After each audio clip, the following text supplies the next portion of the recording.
The Republican presidential campaign has contained more sniping earlier than usual. But across from the circus tent is a debate about perhaps the most vital aspect of the presidency: how to define national security interests. Tuesday, presidential candidate and former UN ambassador Nikki Haley wrote in the Wall Street Journal about Russia's invasion of Ukraine. The war is no territorial dispute, she wrote. Vital U.S. interests are at stake. Haley did not name names, but it doesn't take a mind reader to know she was most likely responding to Florida Governor Ron DeSantis, who said last week, quote, "While the U.S. has many vital national interests, becoming further entangled in a territorial dispute between Ukraine and Russia is not one of them." To understand the contours of the different positions, let's bring in Ramesh Ponnuru. He's a non-resident senior fellow at the American Enterprise Institute and editor of National Review. Ramesh, thank you for being with us.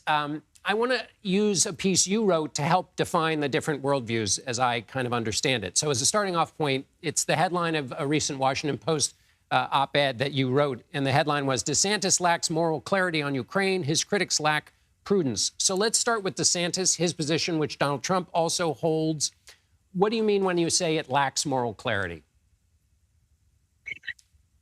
In the past, Governor DeSantis has criticized Vladimir Putin and criticized the invasion. But in this set of remarks about it that he was giving to Tucker Carlson of Fox News, who is very much an opponent of U.S. aid to Ukraine, he didn't mention that. And instead, as Nikki Haley notes, he called it a territorial dispute. That's a pretty euphemistic description of what is, in fact, an attempt to destroy the independent nation of Ukraine. This is not just a question of adjusting a borderline here or there. And so I think that's one of the respects in which DeSantis did not just tell the full truth about what's going on. So now to the other view, which is held by, as you mentioned, Nikki Haley, but also former Vice President Mike Pence, Governor Sununu of New Hampshire, Senator Lindsey Graham, and on, which is a kind of what it would seem like a more traditional Republican worldview about U.S. obligations to other nations. How would you define that worldview?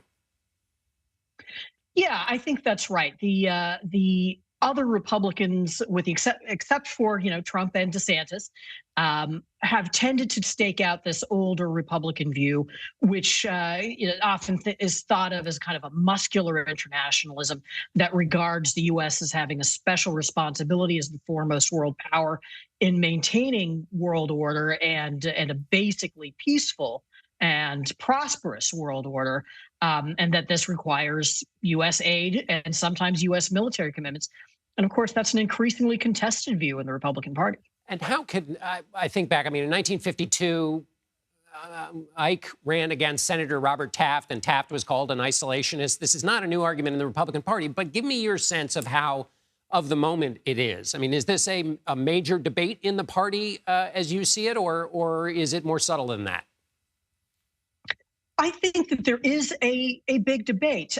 It is, I think, a little bit more complicated than simply isolationists versus interventionists, because I think most Republicans are somewhere in between those two camps. There are interventionists who wouldn't say, we need to be involved in every conflict around the world. And there are people who are more on the side of restraint, who wouldn't deny that sometimes the U.S. does need to get involved. But I think particularly in the aftermath of the Iraq and Afghan wars, the pendulum inside the Republican Party has swung toward restraint because of weariness with those wars and because of a reduced confidence in our ability to make a difference overseas. So you teed it up nicely. Monday was the 20th anniversary of the Iraq War, overseen by a president who promised during the campaign a kind of humble foreign policy. So with that in mind, how should voters think about basically how things change between the debates we have in campaigns and the reality as it bops you on the nose when you actually become president? Well, it's certainly the case that the rhetoric that presidential candidates use doesn't always match their policy. Bill Clinton in '92 ran campaigning against the butchers of Beijing after the Tiananmen Square massacre. And then he ran a foreign policy that was pretty accommodationist towards China and welcomed it into a global economic order. George W. Bush, people forget, in 2000 was talking about the need for a humble foreign policy. And then, of course, ended up after September 11th running one that was more of a kind of crusading foreign policy. But with all that said, I think that we have to look at the evidence that we've got in front of us. In the case of Donald Trump, we have his record in his 4 years as president, which was sometimes chaotic, but was true to his word in the sense that he didn't start any new military conflicts. DeSantis has a record as a congressman. Now he's saying things. Nikki Haley, of course, had a record as ambassador to the UN. And I think we're going to have to watch and see how this debate plays out in order to make a fuller judgment. All right, Ramesh Ponnuru, thank you so much. Always great to be with you. You're welcome.